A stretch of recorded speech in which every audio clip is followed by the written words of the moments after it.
Recently, a couple of months ago, I went to this tech expo in Vegas. It was during expo season where they have a lot of different expos from a lot of different organizations, and I was wandering around this one tech expo. It was a consumer tech expo, so they had a lot of stuff that they expected people to buy and take home, but they also had a lot of kind of experimental stuff. I guess a lot of the companies there had gotten a lot of money from venture capitalists. They were kind of showing off their wares as kind of a beta test, and they had beta test rooms where people could go in and play around with these gadgets that they were hopefully going to invent and make a cajillion dollars with. But next door, they had this medical device expo. This medical device expo was companies that build medical devices and products and equipment that they sell to doctors and hospitals. So it wasn't a consumer expo. Because it was a medical expo, they didn't seem to be too concerned about checking people's badges when they walked in. And so just to make sure, I waited until there was a kind of a crowd of people at the front, and I kind of walked in, and the badges kind of looked kind of the same. They were these big plastic badges that you have to wear around your neck. And so I kind of snuck past the front fairly easily, and I was kind of walking around looking at all these different medical devices that were supposed to be used during surgery and stuff. And I walked past this one room, and it looked like this guy was getting ready to give a lecture. And so I walked inside. There was a few chairs that were open in the back, and I sat down and I looked around and I wondered what type of people were watching this lecture. And the guy started talking, and it soon became evident that the lecture was on the degrading ethical considerations in human medical experiments.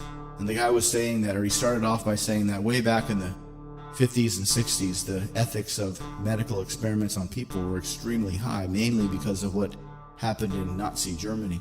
But he said that recently there's been a lot of lessening of the ethical considerations, and the first example he gave was these placebo surgeries, which are going on in the UK right now. Everybody knows what the placebo effect is. That's when you get a fake pill as part of a trial, but because you think you might have the real pill, you actually start to get benefit from the placebo. And so they are testing right now the placebo effect on surgery, which means they do these surgeries, and on half the people, they do the actual surgery where they cut them open and fix whatever's broken inside and sew them back up again. But on the other half of the people, they don't do anything. They just cut them open and then sew them back up again and see if they'll feel better because they think they've had surgery. And it actually turns out that some people that have had fake placebo surgery actually start to notice a benefit. And while this is kind of funny, this guy was pointing out that this is a very, very disturbing trend, because he also started talking about this stuff that's going on that not a lot of people know about, where these small group of doctors and some pharmaceutical companies are doing experiments on prisoners. And he said it's completely legal because prisoners give up a lot of their rights when they get convicted of a felony. And one of the things they've been doing is they've been finding these prisoners that are in prison for non-violent crimes that have lengthy sentences, and in exchange for early release, the prisoners allow themselves to be used as guinea pigs in these medical experiments. These medical experiments are absolutely horrific, and I guess the pharmaceutical companies and the doctors, they realize that since they're doing tests on prisoners that have voluntarily given up their rights, they can essentially do whatever they want. But what's actually more horrifying is once they do these crazy experiments on them, they give these prisoners these experimental brain surgeries, experimental psychological processes, experimental brainwashing techniques, and then they give them a new identity, and they just release them into the general public.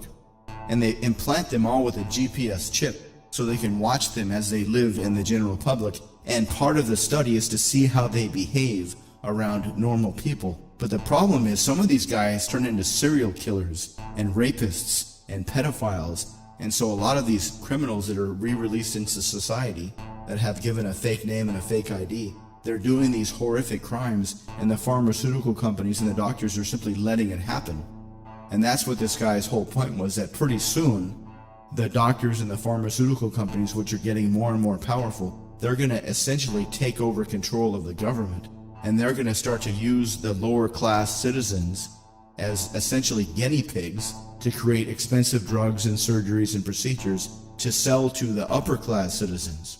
And he said, based on his information and based on the people that he's talked to, that's kind of their long-term game plan, is to continue to separate the upper class and the lower class people And essentially the lower class people in America are going to be used as guinea pigs to come up with drugs and medical procedures and cures for all of the rich people. I don't know how much of this is true, but as he was saying all this, I was looking around at some of the people in the room, and a lot of them were like nodding and taking notes, and it seemed like he was saying some stuff that they all agreed with, and I was actually kind of horrified. So I went back to the tech expo, and I was wandering around, and I was trying to forget this. I was trying to forget the idea that the medical and the pharmaceutical professionals are planning to use us as guinea pigs. Because if you think about being used as a guinea pig, that's a pretty horrific thought.